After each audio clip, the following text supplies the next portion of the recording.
Hello everyone. আজ অনেক দিন পর মেয়ে, আমি ওর বাবা তিনজনে মিলে শপিং মলে বেরোবো। যেহেতু শীত চলেই এলো প্রায়, তাই একটু শীতের পোশাক আশাক কেনার জন্যই বেরোবো।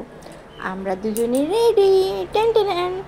এইবারে আমরা চলে গেলাম বাজার কলকাতায়। সেখানে তো ভেতরে নানা রকমের সোয়েটার, জামা কাপড় তো রয়েছে, তবে আমি ওইসব কেনার জন্য যাইনি, আমি একটা স্টুল কেনার জন্য গিয়েছিলাম। তো এখন বাছাই পর্ব চলছে। একটা তো পছন্দ হয়েছে, আপনারাই দেখে নিন ভালো লেগেছে আপনাদের এটা।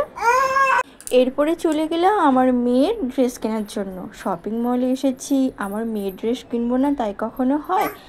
এই যে সাদা সোয়েটারটা দেখতে পাচ্ছেন, খুব সুন্দর তাই না? আমাকে তো খুব দারুণ লেগেছে, কিন্তু আমার মেয়ের বয়স এখন আমার মেয়ে এখন অত বড় হয়নি, তাই জন্য আমি কিনতে পারলাম না। এদিকে তো আমার মেয়ে খেলায় ব্যস্ত, এদিক ওদিক ঘুরছে, এটা ওটা দেখছে, কী নেবে তো খুঁজে পাচ্ছে না। বাই দ্য ওয়ে, এই ড্রেসটা আমার পছন্দ হয়েছে মেয়েটার জন্য। কেমন লাগলো আপনারাই